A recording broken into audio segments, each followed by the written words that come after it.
à Lucien Morin, si je peux préciser par rapport à ça. Et puis voilà, il va nous parler d'un sujet qu'il connaît bien, évidemment les statistiques publiques. Sujet exposé intitulé Indépendance et démocratie, le régime de vérité dans le droit des statistiques publiques. Un grand merci déjà à toi, Norman. Merci, merci Antoine et merci à Jeanne-Marie et à Diane pour l'invitation. Je pense vraiment que leur proposition d'aller rechercher de faire une pragmatique de l'établissement de la vérité par le droit, je pense vraiment que ça peut être porteur pour amener des résultats qui peuvent intéresser le débat contemporain sur la vérité. Donc je me réjouis de la suite des débats. Ce que je propose de faire, c'est de m'intéresser à cette réflexion collective donc sur les rapports entre droit et vérité en regardant un objet particulier, le droit des statistiques officielles. Alors rassurez-vous, il n'y aura pas de graphique présenté aujourd'hui ni de calcul. Peut-être simplement définir ces statistiques officielles. On peut les définir comme étant des données quantitatives, ce sont des nombres agrégés, produites par des organismes publics, c'est pour ça que ce sont des statistiques publiques, statistiques officielles.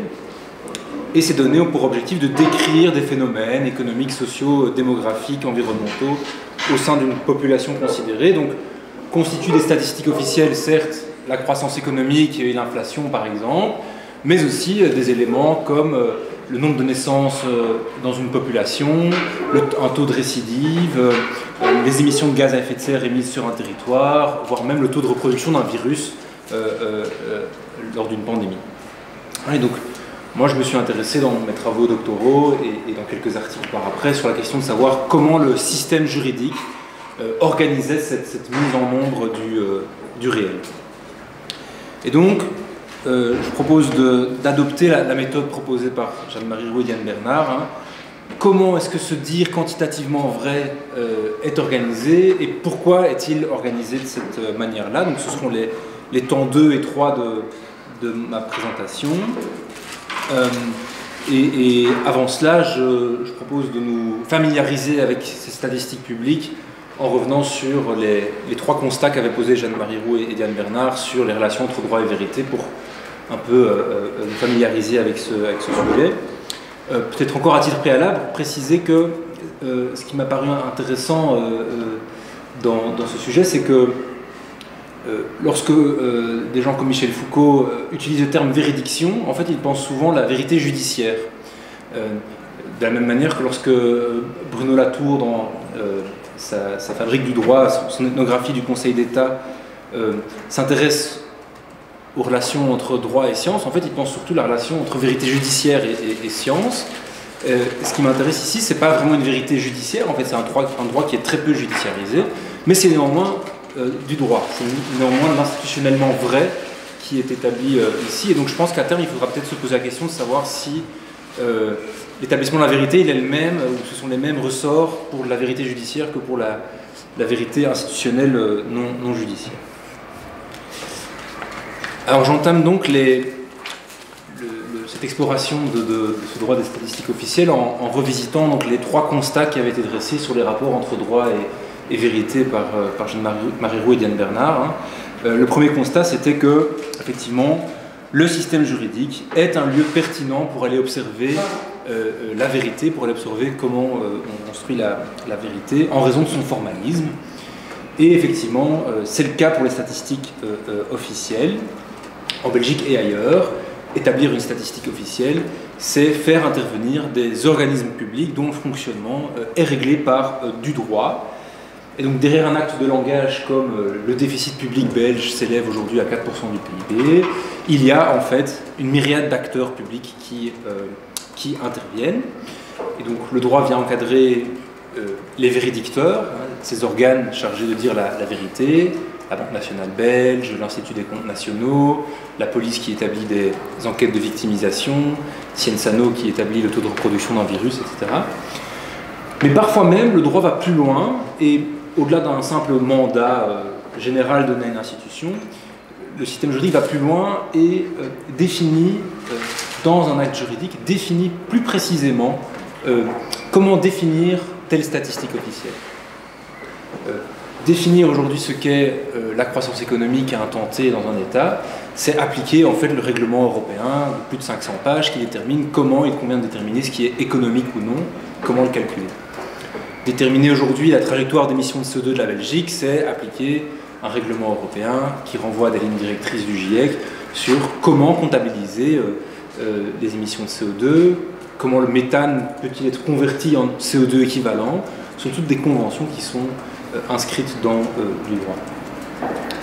Dernier point aussi sur cette formalisation du droit, les actes de véridiction qui consistent à dire les émissions de CO2 s'élèvent à autant cette année, ils ont ceci de particulier qu'il s'agit non seulement d'une information qui est diffusée dans le débat public, il y a une gouvernance par l'information qui opère, etc., mais ils ont aussi des effets de droit parfois. Elles ont aussi des effets de droit parfois, ces statistiques officielles.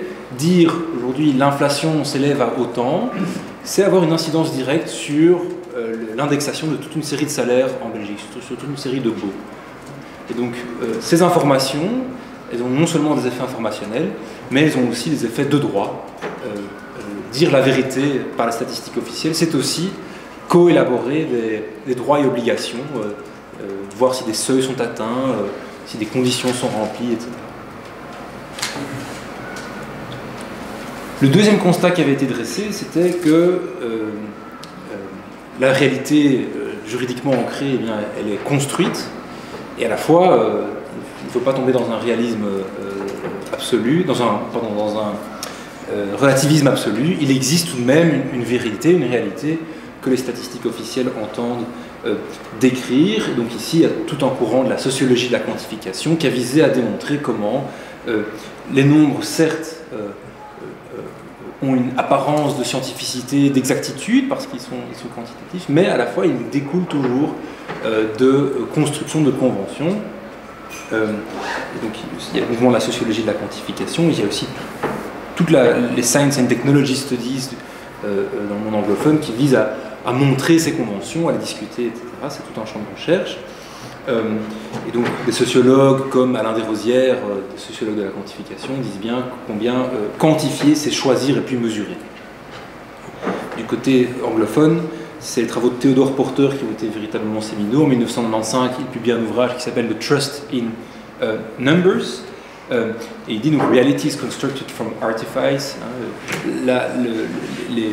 Les statistiques officielles, en nommant des phénomènes et en mettant des données derrière ces phénomènes, construisent en partie une réalité. Donc je prends quelques exemples ici. Définir ce qui est économique ou non. Est-ce que l'activité ménagère est une activité économique? Bien, aujourd'hui, on aurait tendance à dire plutôt non. Mais en fait, si on regarde l'histoire de la comptabilité nationale, eh bien, des États ont apporté d'autres réponses à cette question, et c'est par le fruit de conventions qu'aujourd'hui, il paraît naturel de dire que l'activité ménagère n'est pas une activité économique. Mais il y a d'autres cas intéressants. Je vous conseille la lecture de ce livre d'Andrew Whitby qui s'appelle The Sum of the People, qui s'intéresse au recensement. Et il montre comment le fait d'effectuer un recensement, personne ne nierait qu'il y a une réalité derrière la question de savoir qui vit sur un territoire de données, mais il montre comment des recensements sont des objets fondamentalement construits.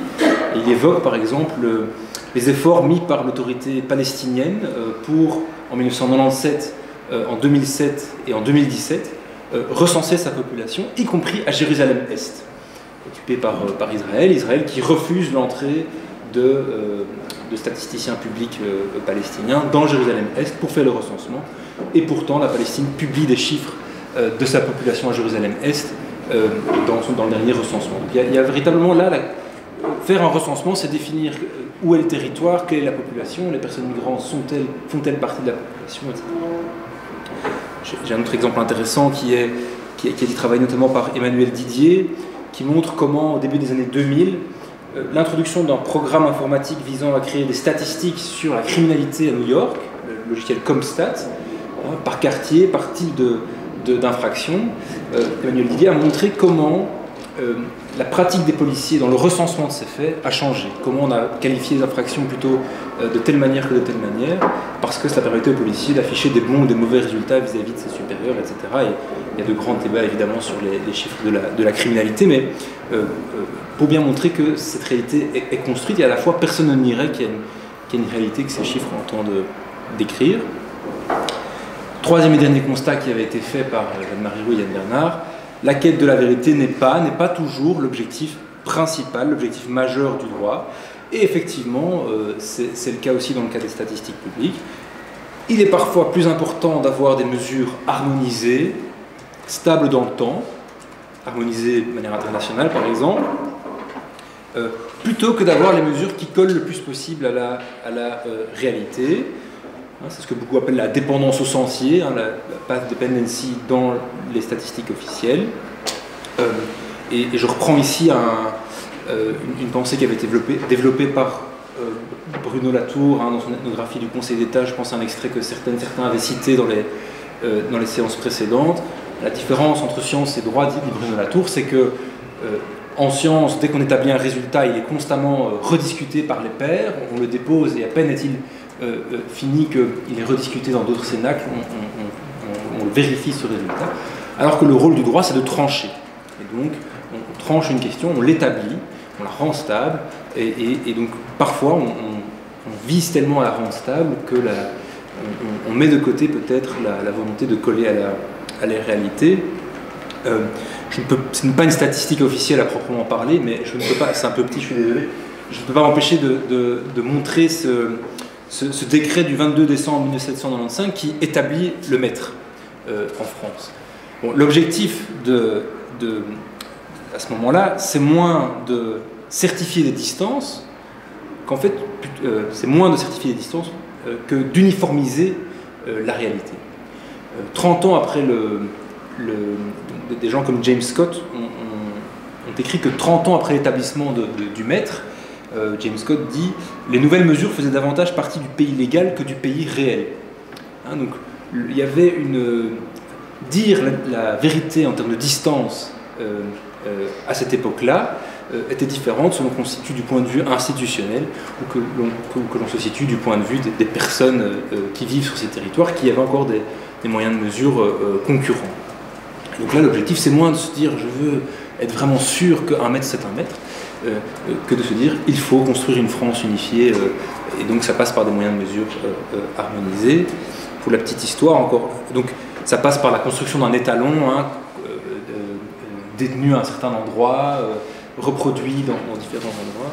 C'est intéressant, encore aujourd'hui, le Code de droit économique belge contient une définition de ce qu'est le mètre, et qui est certes internationalement harmonisé, mais le Code de droit économique belge vous interdit, dans un acte sous seing privé, un contrat, d'utiliser un autre moyen de distance, une autre mesure de la distance que le mètre. De même, dans votre profession, vous n'êtes pas autorisé dans un acte de votre profession, vous n'êtes pas autorisé à utiliser autre chose que le mètre pour établir des distances. Je trouve ça encore intéressant de montrer donc comment le droit organise cette mise en ombre du monde qui nous entoure. On sait donc que les actes véridictifs que sont l'établissement des nombres qui nous entourent sont encadrés à un degré variable par le système juridique, sont construits à un degré variable par le système juridique, et que cette construction n'a pas toujours pour objectif de coller au plus près à la vérité. Et donc ce que je propose de faire à présent, c'est de me pencher sur le détail de ce droit qui met en ombre. Comment tente-t-il de s'assurer, quand c'est son objectif, d'une certaine forme de vérité? Et je vais explorer cette question en partant de ratés, pour reprendre la proposition de méthode de Jeanne-Marie Roux et Diane Bernard, de montrer des cas où on peut estimer qu'il y a eu un raté, pour montrer comment le droit cherche à éviter ces ratés aujourd'hui. Et je vais être bon élève et reprendre même les hypothèses avancées par Diane Bernard et Jeanne-Marie Roux sur les dimensions de ce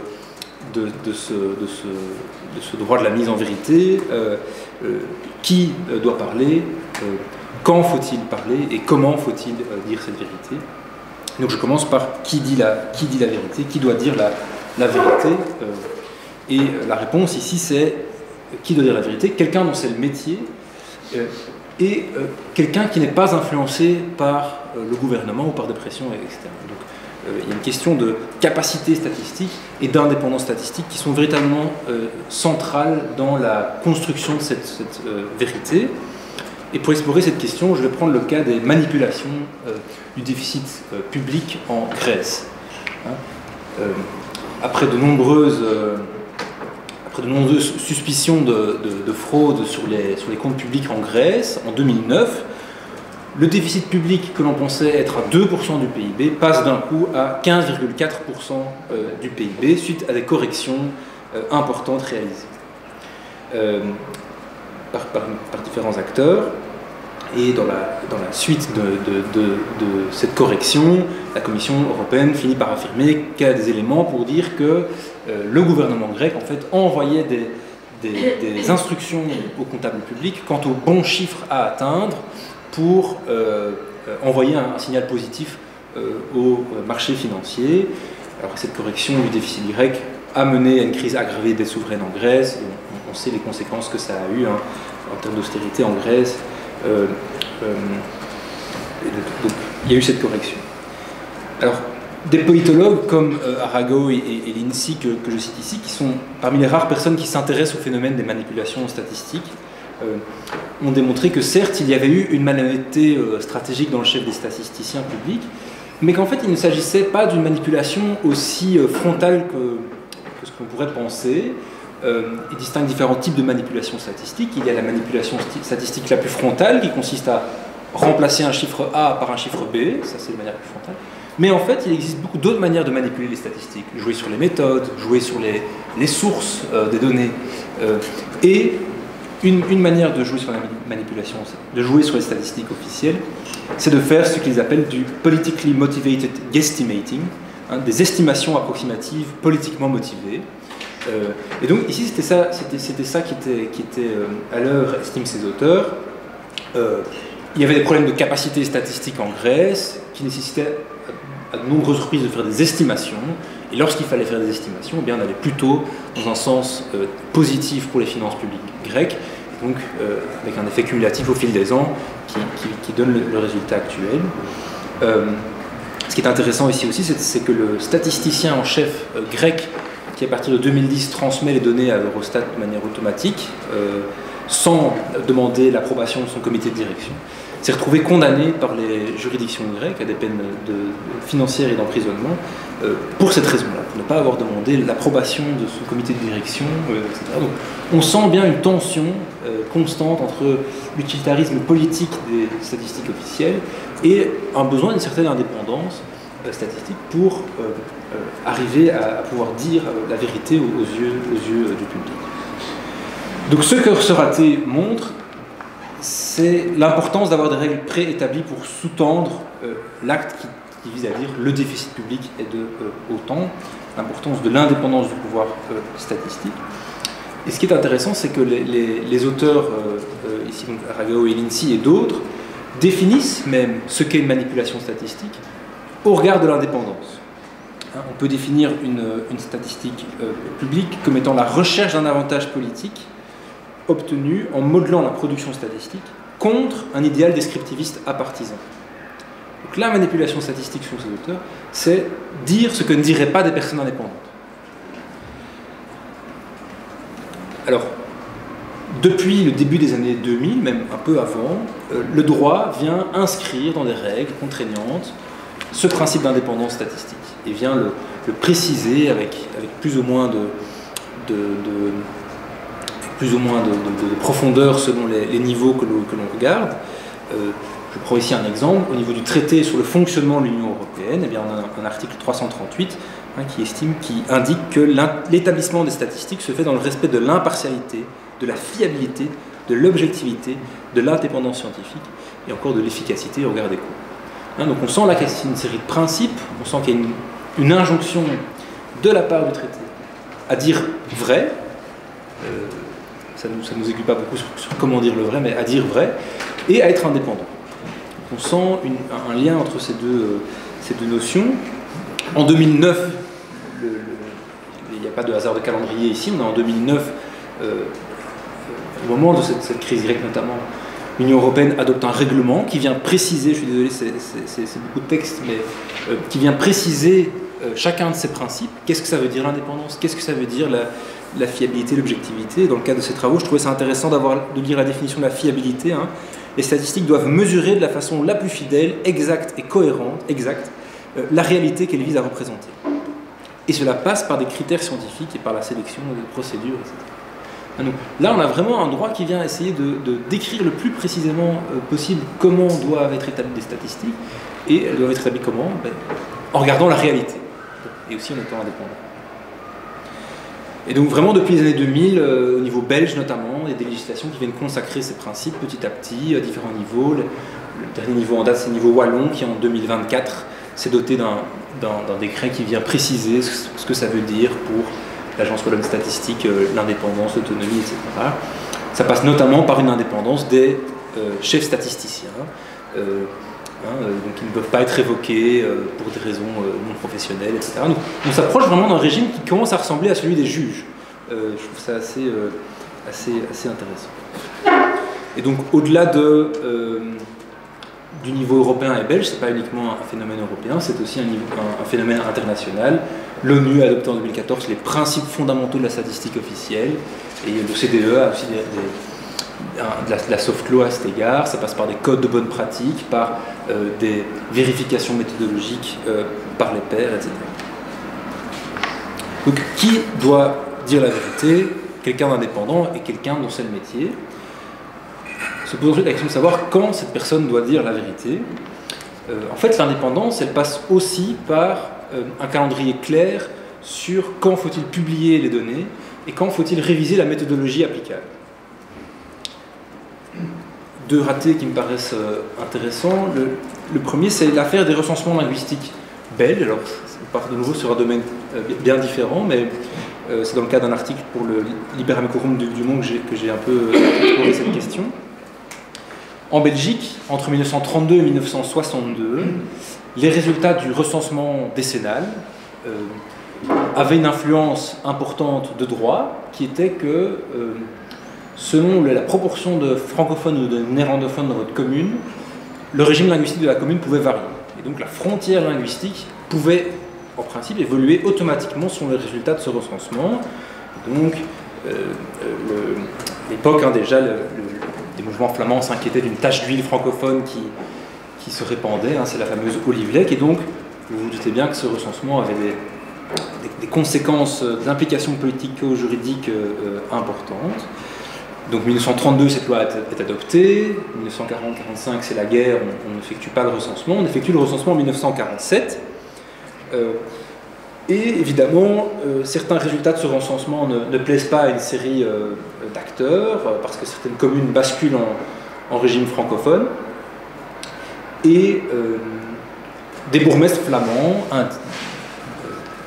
disent que beaucoup de néerlandophones auraient sous-rapporté leur connaissance du néerlandais, parce que le néerlandais, à l'époque, c'était la langue peut-être encore un peu moins noble, et surtout c'était la langue de la collaboration. Dans l'esprit, en tout cas, de l'époque, pour beaucoup, c'était plutôt les néerlandophones qui avaient collaboré avec l'occupant.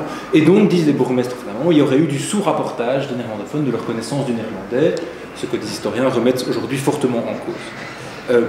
Toujours est-il que la tension politique monte à un point tel qu'en 1949, quand est publié ce recensement, et donc ce sont des tomes en volume de centaines et de centaines de pages, les résultats de ces communes litigieuses n'apparaissent pas. Donc on publie les résultats du recensement, mais il y a un silence, on ne publie pas les résultats linguistiques de ces communes, et donc on attend que la législation linguistique ait été adaptée en 1954 pour, in fine, publier les résultats de ce recensement pour ces communes. Donc ici, d'abord, ça nous montre que plus un acte véridictif a des conséquences, plus il y a des pressions pour le manipuler, mais ça nous montre que l'indépendance, elle passe aussi par un calendrier clair, strict et établi, et aujourd'hui ça passe par des calendriers de publication qui sont annoncés à l'avance. Lorsque Eurostat exige la transmission de données en termes de CO2, c'est avec des calendriers bien déterminés, et donc c'est un facteur de l'indépendance du pouvoir statistique. Vous avez ici le principe de ponctualité repris dans différentes sources, donc différentes sources reprennent cette exigence-là de ponctualité. Vous avez ici un exemple d'un calendrier de publication des comptes nationaux, du PIB par exemple. La Banque nationale dit clairement, ben voilà, tel mois je publierai telle donnée, tel mois je publierai telle donnée, etc. Et donc ça permet de visibiliser les éventuels retards et les suspicions éventuellement d'émission du politique. S'il y a un retard, on se dit que peut-être il y a une émission du politique. Alors toujours sur le quand dire la vérité, eh bien, ça couvre la question de savoir quand il faut réviser les méthodes quant à cette vérité. Et je prends ici un autre raté qui avait fait du bruit à l'époque, qui concerne l'indice des prix à la consommation. L'indice des prix à la consommation vise à refléter l'évolution des prix, et il sert notamment, l'inflation, elle se fonde sur l'indice des prix à la consommation, et on le sait, l'inflation indexe automatiquement en Belgique toute une série de salaires, toute une série de loyers, et toute une série de montants dans des législations, donc ça a des conséquences importantes. Alors en 2012, en 2013, c'est la crise des dettes souveraines qui pointe le bout de son nez, les finances publiques sont sous pression, et se pose la question déjà à l'époque de savoir s'il ne faut pas faire un saut d'index, s'il ne faut pas pendant un an ne pas indexer les salaires pour assainir les finances publiques. La réponse est plutôt non à ce moment-là. En revanche, ce qui a été décidé, c'est d'avancer de 2 ans la modification de la procédure pour établir l'indice des prix à la consommation. En Belgique, l'indice des prix à la consommation, il est établi, donc je ne suis pas certain que ce soit compatible avec le principe d'indépendance, mais cette procédure, elle est établie par un ministre en charge de l'économie, et c'est intéressant, ce ministre doit consulter une commission appelée Commission de l'index. Vous pourriez croire que cette commission va être composée que de scientifiques ou d'économistes. Non, elle est composée aussi de représentants du monde du patronat et de représentants syndicaux. Et donc, ce groupe-là, cette commission de l'index remet un avis, et puis le ministre peut encore décider de le suivre ou non. Et donc cette commission de l'index avait décidé qu'il était opportun de réviser cette méthode pour suivre les prix plus tard, en 2014, comme cela avait été convenu, mais le gouvernement a décidé d'aller de l'avant et de réviser cette méthode plutôt en 2012 et 2013, ce qui a eu pour conséquence de réviser à la baisse l'inflation, et donc moins d'indexation des salaires. Alors là, est-ce que c'est un raté ? On sent qu'il y a quelque chose qui cloche, mais enfin la volonté du gouvernement, certes elle est politiquement motivée, mais c'est une volonté d'aller au plus près de la réalité, mais enfin ce n'est pas sur un calendrier préétabli. Donc là, c'est un raté, à nouveau ça dépend de selon qui, de nos questionnements il y a 2-3 semaines sur qui décide est-ce que c'est un raté ou non cet acte de dire la vérité. Alors j'ai pas gardé mon temps de parole, donc il ne faut pas hésiter à m'interrompre quand je deviens trop long. Troisième question, alors, comment dire la vérité? Alors là, il y a énormément de paramètres différents. Je reviens peut-être à cette question des règles préétablies. Il faut dire la vérité conformément à la procédure et aux éventuellement manquements qui se dégageraient de l'application de cette procédure. Et pour penser cette question, je vais me concentrer sur le droit de l'établissement des émissions de gaz à effet de serre. Parce que ce qui est intéressant, c'est que parfois, au nom de la stabilité des procédures, au nom du bon respect de la procédure, on s'écarte parfois du fait de coller au plus près à la vérité, je l'ai déjà dit, mais ça a été documenté par exemple pour le cas de la comptabilité nationale. On fait l'impasse sur une série de nouvelles méthodes qui existent au nom d'une stabilité, au nom d'une harmonisation internationale, c'est ce que défendent les auteurs de cet article. Donc pour les émissions de gaz à effet de serre, depuis 2015, l'accord de Paris impose aux États de réaliser des inventaires nationaux d'émissions de CO2, et donc ce sont les États qui rapportent leurs émissions de CO2 au niveau international. Et lors de la COP28 en 2023, il y a une intervention qui a fait beaucoup de bruit parce que Al Gore, l'ancien vice-président états-unien, critiquait vertement les hôtes de cette COP, les Émirats arabes unis, parce que, dit Al Gore, ces Émirats arabes unis auraient sous-rapporté leurs émissions de CO2, et il défend cette position au travers de site internet qui s'appelle Climate Trace, qui permet à tout le monde, tout un chacun, d'aller voir où sont émises les émissions de gaz à effet de serre, où sont émis les gaz à effet de serre, par qui, comment, etc. Et ce site ne se fonde pas sur les inventaires nationaux des États, mais se fonde sur une série de données satellitaires, scientifiques, des observations, des cartes, etc. Et donc, c'est ce qui lui permet d'affirmer que les Émirats arabes unis auraient sous-rapporté grandement leurs émissions de CO2, et les Émirats arabes unis se défendent. Il y a probablement du sous-rapportage volontaire, mais ils se défendent aussi en disant, mais regardez, les lignes directrices du GIEC ne nous informent pas sur la manière dont il faut traiter, par exemple, les fuites de méthane dans l'exploitation de fonds marins pour produire du pétrole. Au moment de creuser dans le sol, il y a des poches de gaz à effet de serre qui se libèrent, et il y a des émissions là. Elles ne sont pas comptées dans le système actuel d'émissions de CO2. Donc certains disent, mais oui, mais ces lignes directrices qui datent de 2006, eh bien, elles ne sont plus à jour, certes, mais c'est la procédure. C'est une procédure entérinée par le GIEC, qui est une institution scientifico-institutionnelle particulièrement légitime aux yeux de beaucoup, et donc il faut privilégier cette méthodologie plutôt que la vérité. Et en lien avec cette idée de coller à la procédure plutôt qu'à la vérité vient la question de la proportionnalité.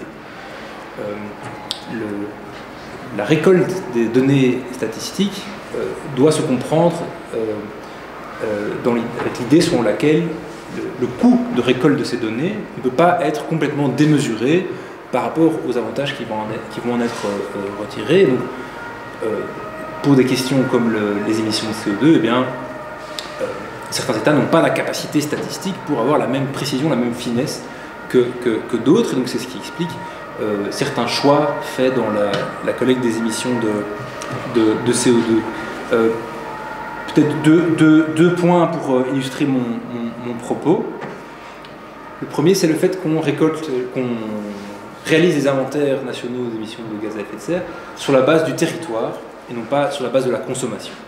Or, on pourrait se dire, observer les émissions de CO2 sur la base de la consommation.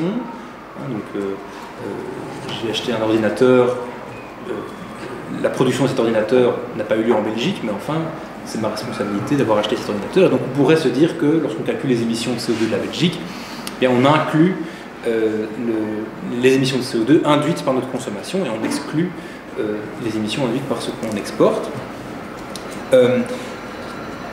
Mais donc la réglementation oblige les États à fonctionner sur une base territoriale.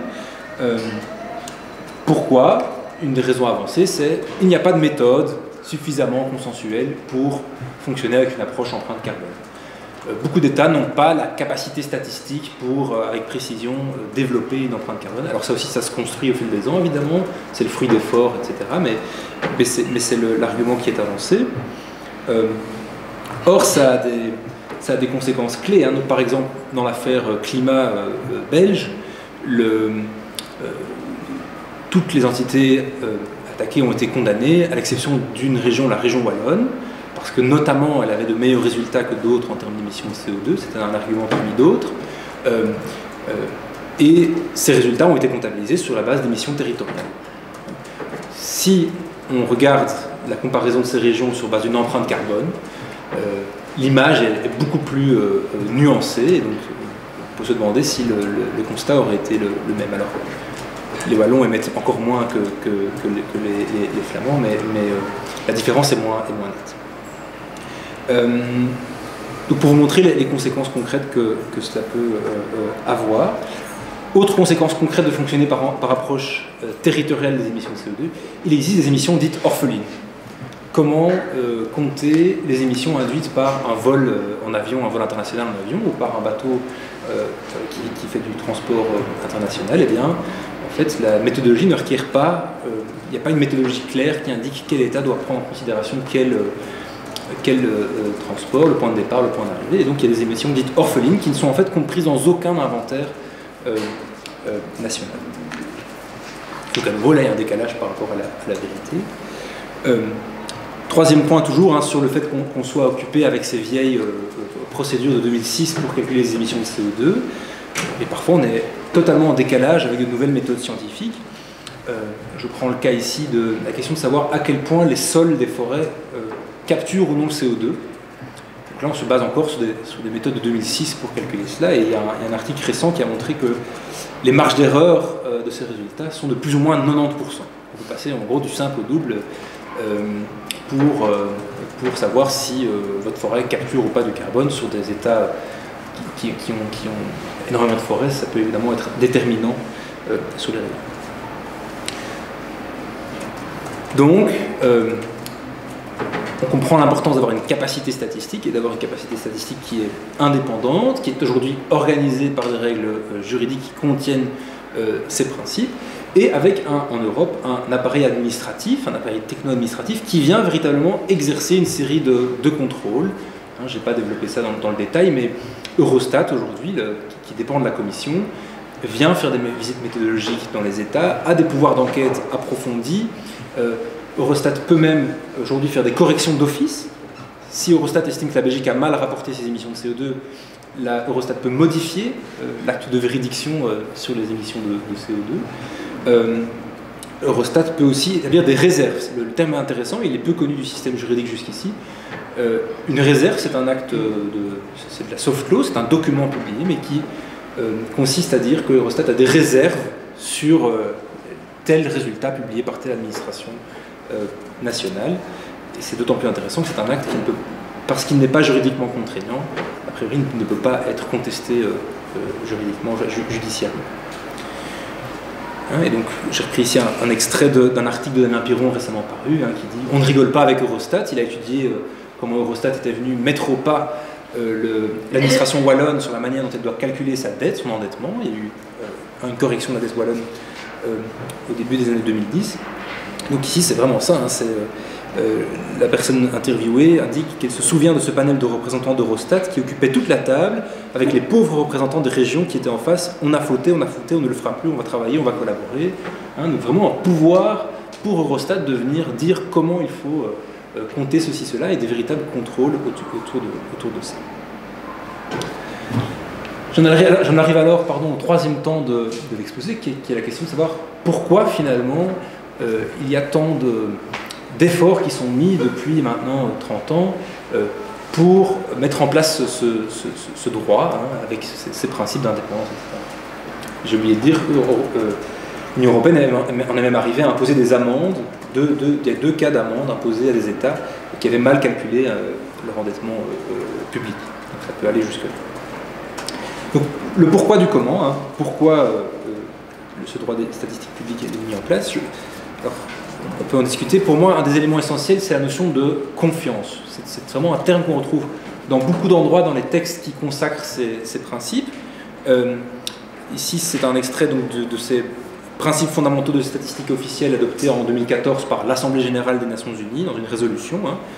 L'Assemblée générale, tenant compte du fait que la confiance élémentaire de l'opinion publique dans l'intégrité des systèmes statistiques officiels ainsi que le crédit qu'elles accordent aux statistiques reposent dans une large mesure sur le respect des valeurs et des principes fondamentaux constituant le socle de toute société désireuse de se connaître elle-même et de respecter les droits de ses membres, est consciente que, de ce point de vue, l'indépendance professionnelle et la responsabilité des organismes de statistiques sont primordiales. Donc là, on a vraiment une série de textes qui lient explicitement la question de l'indépendance à la question de la confiance dans ces statistiques. Ça me paraissait intéressant de mettre ça en lien avec une étude parue en 2018 par France Stratégie sur base d'un large sondage en France sur le rapport entre expertise et démocratie, qui montre que pour un grand nombre de personnes, il est fondamental qu'un expert soit non seulement techniquement compétent, mais également indépendant dans son jugement. De nouveau, pour montrer la relation entre confiance et indépendance. Encore tout récemment, je parcourais le récent ouvrage de Pierre Rosanvallon qui s'appelle « Les institutions invisibles », qui structure une société. Une de ces 3 institutions invisibles est la confiance, selon Pierre Rosanvallon. Et il cite comme un des piliers de la confiance un commun instrumental. Et donc les statistiques officielles véritablement font partie de ce commun instrumental.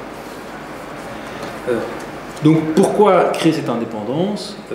Pour générer de la confiance dans le résultat qui est construit, certes, mais néanmoins, il doit être digne de confiance. Le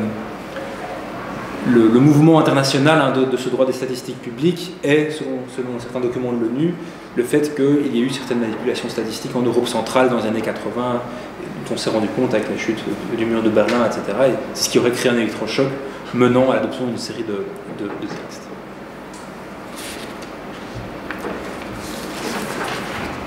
Selon moi, il n'y a pas que cette confiance, il y a aussi autre chose qui, pour moi, le fait que ce droit des statistiques officielles, en fait, il ancre, il systématise des rapports entre démocratie et état de droit.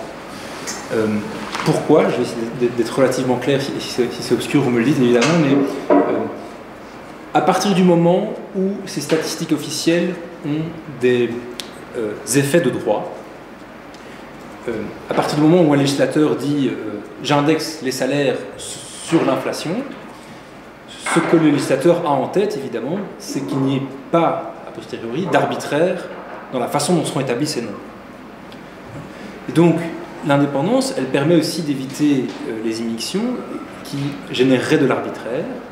En fait, lorsque l'on indexe les salaires sur l'inflation, on dit « je veux que l'inflation soit établie selon des règles prédéterminées ». Et dans le même temps, on est conscient que des chiffres comme l'inflation, comme la croissance, comme les émissions de CO2, elles sont fondamentalement construites. Donc ce que fait le droit des statistiques publiques, c'est établir un lien entre l'ancrage démocratique des conventions qui sous-tendent les chiffres qui nous gouvernent et le besoin d'éviter des émissions politiques court-termistes dans la fabrication de ces chiffres. Il y a un extrait que je trouvais particulièrement intéressant du professeur Starr sur ces statistiques. Et donc il dit « Aussi imparfaites soient-elles, les statistiques sont un moyen de réduire la crainte d'un pouvoir incontrôlé. Se subordonner à une règle impersonnelle est la raison fondamentale pour laquelle nous avons des lois et des constitutions. » Et les systèmes statistiques aident en fait à atteindre des objectifs similaires. Et malgré leurs imperfections, ils peuvent également contribuer à notre liberté. C'est l'idée qu'en fait, derrière l'utilisation des statistiques publiques, on souhaite utiliser des objets qui sont réglés, dont la confection est réglée. Et donc je pense que c'est ce que vient faire ce que viennent faire ces systèmes statistiques, c'est créer les arrangements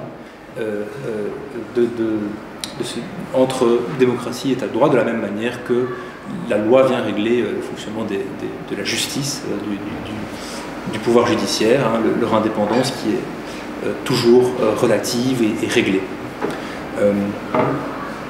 Voilà, je vous remercie et on peut discuter évidemment de l'un ou l'autre point avec plaisir.